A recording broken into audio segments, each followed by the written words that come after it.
I want to play a clip from one of my favourite people, Kamala Harris. Not for the reason she would like to be one of my favourite people. She appeared on The View today, which, by the way, how annoying is The View getting?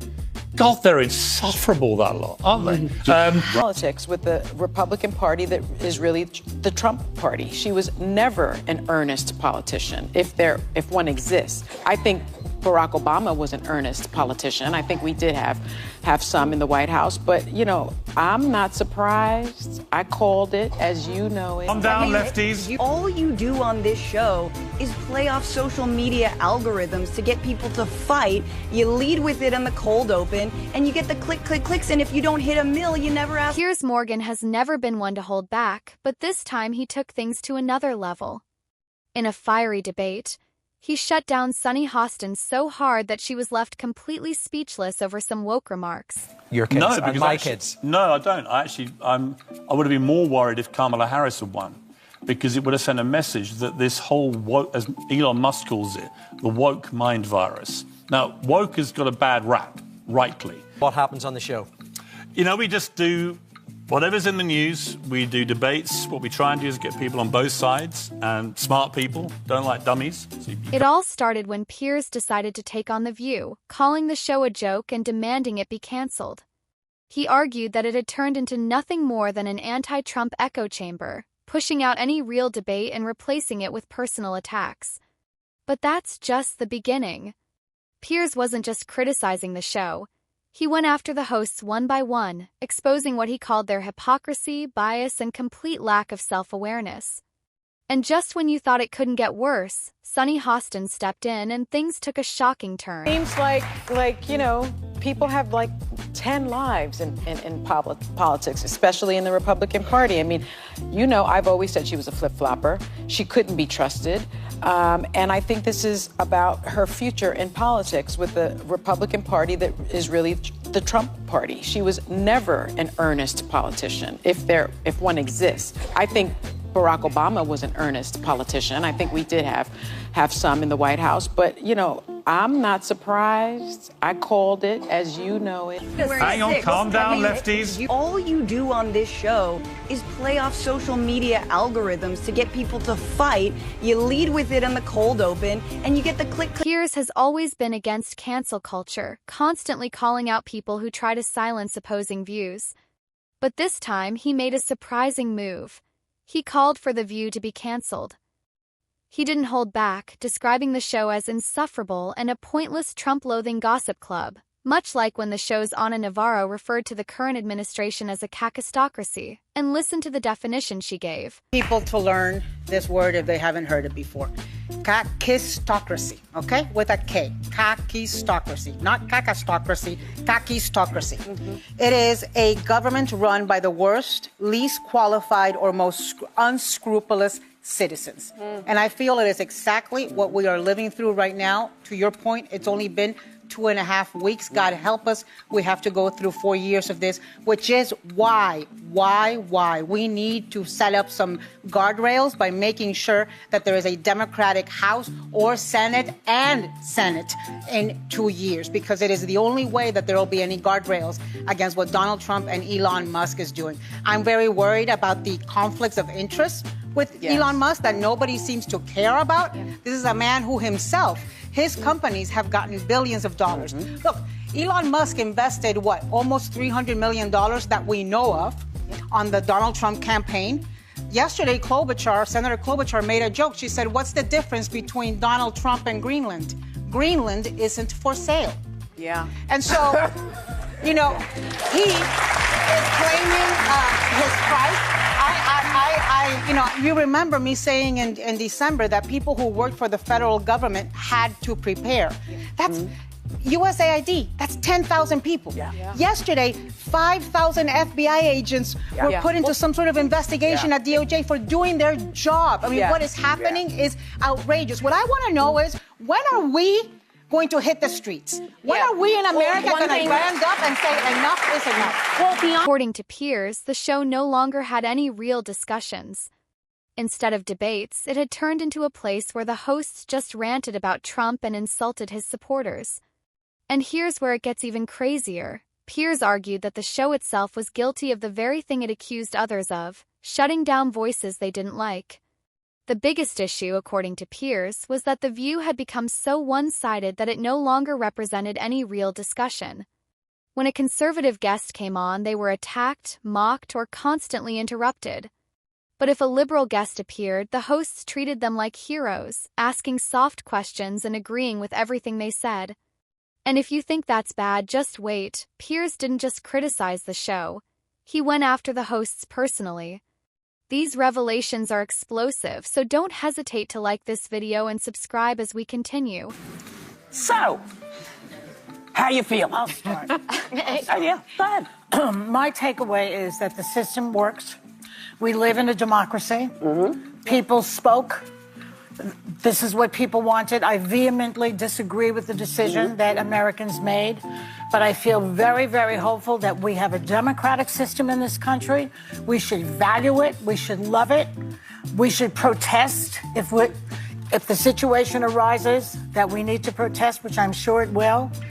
And I've been through this before with Nixon. It's been very difficult. But boy, oh boy, do we have a country. First on his list was Joy Behar, one of the most vocal anti-Trump figures on the show. Piers called her out for being a hypocrite, reminding everyone that she once wore blackface at a Halloween party but still calls others out for racial insensitivity. He pointed out that despite this, she continues to act as if she holds the moral high ground. Then there was Alyssa Farah Griffin, a former Trump supporter who has since become one of his biggest critics. We live in a democracy. I have my vote. Right. Millions of people cast their votes did. And what's important to me is this. Tens of millions of Americans, our friends, our neighbors, our family members, voted for Donald Trump. We disagree with him. I know we all do at this table. But they are good, decent people who are patriots and love this country. And I can't speak to what drove them to the conclusion of being with him, but I think it is a moment for us to listen to each other, to hear each other, express what our concerns are. I've spent the last 4 years doing that, and also listen to people who are with him, because this is a country that there is truly more that unites us than divides us. I know it doesn't feel like that for many people in this moment, but we need to bring down the temperature, the name calling, the demonizing, let the other side, if they want to do that, they can do it. But I think it is a moment to listen to the voters. And this, I have to say, I've always thought he could win. I thought in the final stretch she might eke it out. I didn't expect it to be this resounding, and I think there are some lessons from it. I think we forget about... Piers accused her of being a flip-flopper, saying that her change in stance seemed more about career moves than real beliefs. And then came Sunny Hostin, and this is where things really went off the rails. He slammed her for accusing Nikki Haley of faking her concerns about her husband's military deployment, something many saw as a personal and unfair attack. For the very first time, Ambassador Haley is with me now to react publicly and to get her response to something that's getting a ton of attention right now. It's a personal attack on her. Critics are pushing back hard on The View's co-host, Sunny Hostin, for accusing Ambassador Haley of trying to hide her Indian heritage. It began with the panel talking about a potential 2024 White House race. Let's watch. I'd love to see Nikki Haley. Nikki Haley, the chameleon. I think that Nikki Haley was an incredibly effective governor of South Carolina. There's some of us that can be chameleons and decide not to embrace our ethnicity so that we can pass. Sunny, I don't think that's fair. You go by a different name. Yeah. Wow, she really is that racially ignorant. And your response? You know, it's not the first time, and it won't be the last time that the hosts of The View come after me, or that liberals come after me in whatever way. They can't stand the fact that a minority female would be a conservative Republican. But that wasn't all. He also pointed out that Sunny had mocked Haley for not using her real first name, even though Sunny herself doesn't go by her real first name either. The hypocrisy was glaring, and when Piers called her out on it, she had nothing to say. She just sat there, completely stunned. And the craziest part? It's 100% real. But hold on, it gets even better. Your kids, no, because my kids. No, I don't. I would have been more worried if Kamala Harris had won, because it would have sent a message that this whole woke, as Elon Musk calls it, the woke mind virus. Now, woke has got a bad rap, rightly. What it used to be was raising awareness for social and racial injustice. By that criteria, I'm woke. But that's not what it is anymore. What it's become is a kind of new form of fascism, where people who identify as woke, they want to dictate how everybody else, how they dress, how they speak, what they find funny, the jokes that they can laugh at, the heroes that they can revere, the books they can read, the movies they can enjoy. That is fascism. It's the very thing that they profess to hate most. And here's one example I'll give you. And this might not be popular in the room, but I don't care. And it's this. In America, the most popular ad that Trump did was about the whole issue of trans athletes in women's sport, which I've been very vocal about for years. I think it's complete. Piers then turned his attention to Whoopi Goldberg, another longtime host of The View. He reminded everyone of her past controversies, including her highly offensive comments about the Holocaust and her defense of Roman Polanski, a man convicted of serious crimes. Piers also spoke about Whoopi referring to Trump as a bug while interviewing Joe Biden. Y'all saw what happened. You know, it's interesting because there's another clip which I'll play, which is where Whoopi Goldberg calls Trump a bug. And then Biden responds. Take a look at this. Then he just wouldn't go. He was like a bug. He just kept being there. He was like a bug right there. So you felt... You know, Emily, the reality of that is that it was the other way around. I mean, Biden was the bug on that debate stage who got completely flattened by, well, mainly himself and his inept performance, but also by Trump. So it's a kind of rewriting of history, albeit using little insects to do it. I think it's safe, we can all agree, bipartisanly, that we knew what to expect come this interview. It was a very softball, fluff piece, non-hard-hitting... Despite this, Whoopi continues to act as if she is a moral authority. Piers and his guests didn't hold back, saying that someone with her track record has no place lecturing others. And even for a man like him, that was pretty intense, but I guess that's exactly what Whoopi deserves. But Piers, that clip, what I took away from it was the insensitivity of that joke. You're saying that Trump is a bug, a fly, and you want to kill it. This is the same man who there were just 2 assassination attempts that actually shots were fired at him. So to make a joke that you want to kill it, the annoying bug flying in the room, and then they question why we say that the Democrats spread this dangerous rhetoric about Donald Trump that leads to these assassination attempts. That's the proof of exactly what it was. Now, the worst part is Biden did that so innocently, and he wasn't keen and sharp enough to understand how badly timed that joke was. You know what, Francesca, I hadn't thought of it like that. It's just happened. But when Emily says that, the way she says it, she's got a point, hasn't she? Yeah, I think that should be your leadoff. You know, Biden equates Trump with bug. Isn't that the same as the right saying that there's going to be a... Piers also criticized why The View was so soft on Biden during the interview. Apparently, the only reason being that he is a Democrat. Democrats to win. All right, Louise, let's play another clip. This is where he talks about being at peace with his decision, which actually he didn't take. But let's watch it. It was only 2 months ago that you decided to step aside from seeking re-election, putting your country first above any personal ambition, and passing the torch to the vice. I am at peace with my decision. Look, when I ran this last term, I said that I saw myself as a transition president. Yeah. Transitioning to a new generation of leadership. Now, I know I only look 40, but I'm 180 years old. You know, Louise, on one level, it's all quite nice and folksy and fun, and he goes on a very liberal skewed show, and they all cheer him and treat him like a hero. On this point, it was clear Piers wasn't just making random attacks. He was exposing how the hosts of The View have built a platform based on bias, personal attacks, and a lack of real accountability. But what happens next will change everything. Piers argued that The View is no longer about actual discussion. Instead, it's just a political gossip club where liberal hosts bash conservatives and act like they're above criticism. He compared it to a reality show, saying that the drama and emotional outbursts were now more important than actual political debate. And if you thought that was bad, just wait. Things got even worse when he brought up Kamala Harris. When Kamala Harris appeared on The View, Joy Behar asked if she was scared of Trump winning again and even called his supporters crazies.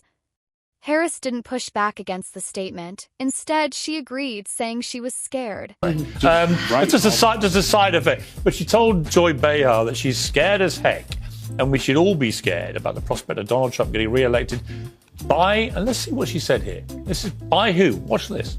Are you scared, first of all, what could happen if Trump ever became, God forbid, president again? And what are you going to do to stop the crazies?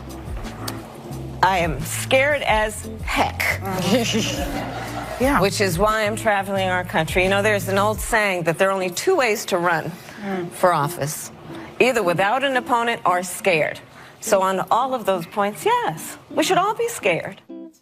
And no attempt to correct Joy Behar, Taurus, when she used that phrase crazies about people who may support Trump. This reminded me of Hillary Clinton with her basket of deplorables jibe about what is, in reality, tens of millions of Americans. Listen, you can't compare it to Hillary Clinton because Hillary made a... Piers furiously compared this to Hillary Clinton's infamous basket of deplorables moment, a comment that many believe cost her the 2016 election.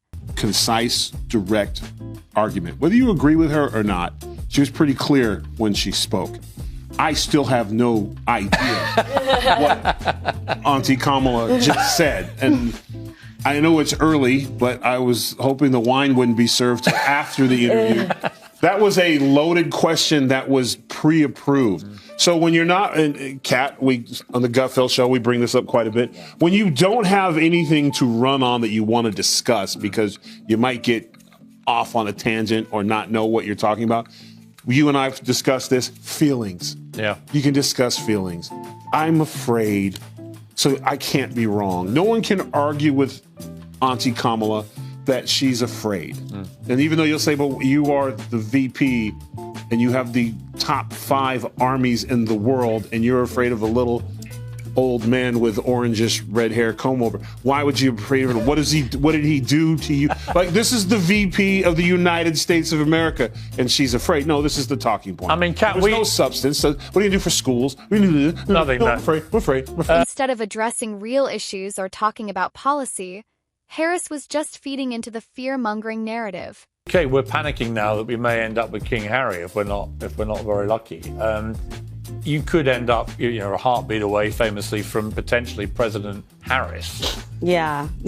Your thoughts on that prospect, potentially? I think that when I think about what concerns me the most, it actually would be the exact kind of rhetoric that we heard on that show, right? Because when we talk about people, the crazies, then you're reducing these people to this. You pit people against each other. Everybody loses. The only group that doesn't lose is the members of the government, right? Because if you're voting against the other side because they're evil, then that motivates people to vote for you. But also, when you turn people against each other, it convinces people to willingly give up their own rights for sake of this evil other. We saw a lot of this, especially since Trump has entered politics. And I really fear that it's going to get a lot worse in terms of us willingly hating each other based on preconceived notions that someone else who doesn't know you or care about you or your relationships has told you to think. I think that's so true. Here's why this matters to you. If this is the kind of discussion being encouraged on mainstream TV, what does that mean for the future of honest debate? Civilizing language on both sides, actually, has really ratcheted up. Civilized debate between politicians or about politicians is just disappeared. Yeah, I watched the interview and I actually thought Kamala did a skillful job in avoiding bombs that were set out for her by The View, whether intentionally or not. I don't agree with you that she should have said something about the crazies, because what I heard from Joy Behar, who also wasn't very coherent there, I thought she was talking about Trump and his team as being the crazies rather than the Trump voters. As he says, I don't think you can compare it to Hillary Clinton's direct insult. Trump voters are a basket of deplorables. That may or may not have been a reference to Trump voters as opposed to the campaign. Who knows? She didn't say anything negative about them. She was also asked if she agreed with Nikki Haley that America had never been a racist country, and she skillfully, I thought, avoided saying, yes, America has been racist. She totally avoided that. It was a little bit word salad, but her job now is, at the moment, her job is not to mess up. And I think in the campaign trail, what you will see Kamala Harris concentrating on is the one really big winning issue that the Democrats have, which is abortion. There are a lot of women voters, even GOP women voters, who are mad as hell about Roe versus Wade going away. It doesn't matter what you think about it. It's a huge election winner for the Democrats, and that's what Kamala, as the woman in the White House, will be concentrating on. One of the really big winning issues for the Democrats is abortion. There are a lot of women voters, even GOP women voters, who are mad as hell about Roe versus Wade being overturned. Doesn't matter what you think about it, it's a huge election winner for the Democrats, and that's what Kamala, as the woman in the White House, will be concentrating on. Piers didn't stop there. He pointed out that during the interview, Harris was also asked if she believed America was a racist country. But instead of giving a clear answer, she dodged the question, neither confirming nor denying it. Piers argued that this kind of vague, empty response was exactly why people didn't trust politicians anymore. They weren't willing to speak honestly, they just said whatever would get them applause from the audience. And if you think the View fans took this well, think again. Many viewers sided with Piers, agreeing that the show had lost its credibility. They felt that The View was no longer a real talk show but a place for liberal hosts to insult conservatives without any real challenge. Some even called for it to be cancelled, saying that if the show couldn't allow real debate, it didn't deserve to be on the air. She totally avoided that.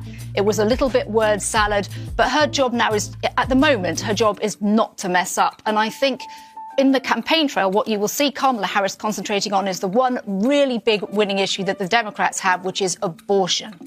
There are a lot of women voters, even GOP women voters, who are mad as hell about Roe versus Wade going away. It doesn't matter what you think about it. It's a huge election winner for the Democrats, and that's what Kamala, as the woman in the White House, will be concentrating on. Well, thank you, Pat. That was obviously brilliant, because you're a brilliant Pac. I appreciate it. But here's what they're not telling you. Piers wasn't just attacking the show for being biased. He was making a bigger point about how the media as a whole has changed. Instead of presenting different sides of an issue, many talk shows have turned into echo chambers where only one viewpoint is allowed. And that's where things take a wild turn. Happens on the show. You know, we just do whatever's in the news. We do debates. What we try and do is get people on both sides, and smart people don't like dummies, so you can't. Piers reminded everyone that freedom of speech means hearing things you don't like. If The View truly believed in open discussion, they would welcome conservative voices instead of shutting them down. But instead, they've created a space where only one side of the story is allowed to be heard. And you'll never guess how it ends. After Piers finished exposing the hypocrisy of The View, something unexpected happened. Sunny Hostin, the same person who had been so aggressive in attacking Nikki Haley, had nothing to say in